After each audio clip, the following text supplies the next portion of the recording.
Hey everyone, it's Dr. Woods at TexStar Chiropractic. Today I wanted to go over with you a correlation between hamstring tightness and lower back pain. It's a pretty common thing that we see here in the office. Now the hamstring is a large muscle group that most people I think are familiar with, but it's this big chunk of muscle on the back of the thigh here. It starts on what we call the sit bone or the ischial tuberosity, which is the lower part of the pelvis, right where you sit when you're sitting down. And that muscle group extends down the back of the thigh and it crosses the knee joint. The hamstring itself is the main knee flexor in the lower extremity. It also assists the gluteal complex and hip extension, but its main function is to flex the knee. And so what we see with hamstring tightness and a correlation in lower back pain, a lot of it is due to we sit a lot. When we sit a lot, our knee is usually bent to 90 degrees, and that's going to put that hamstring in a tightened position. And over time, that the hamstring is going to stay short because it's not extending very far, and it just gets really, really tight.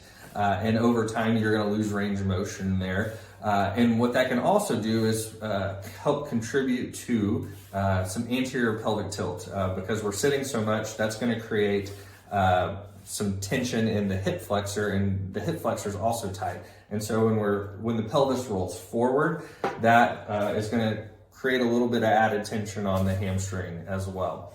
What we're also going to notice with that anterior pelvic tilt is it's going to create some pinching in a lot of the joints of the lower back, just above the sacrum or the tailbone, due to increased of what we call a hyperlordosis, which is that scoop in your lower back. And that's going to cause a lot of the joints in the lower back that we call facet joints to kind of jam together, which are these guys right through here.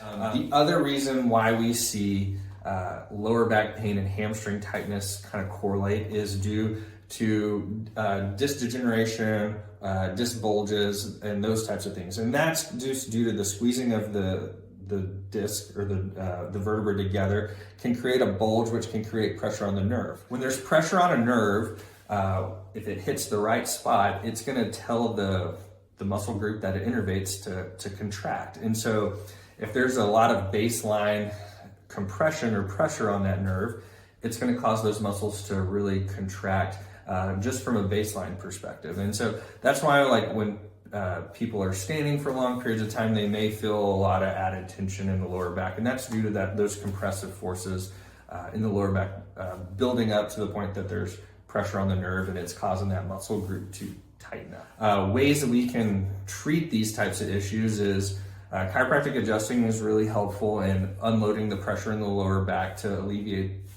the pressure in those joints, which will help alleviate pressure in the nerve.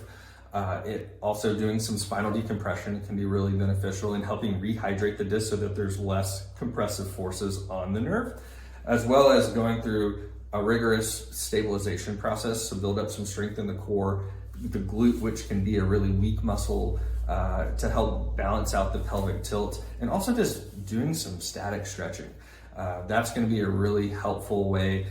If we do sit a lot, that's going to really help elongate that muscle group so that it goes through its full range of motion, as well as the baseline tension on it is a lot looser, so that there's less pressure on the lower back to help facilitate you being able to walk, run, jog, stand for longer periods of time without having that nagging pain in your lower back. Thanks for listening, and hope you all have a wonderful day.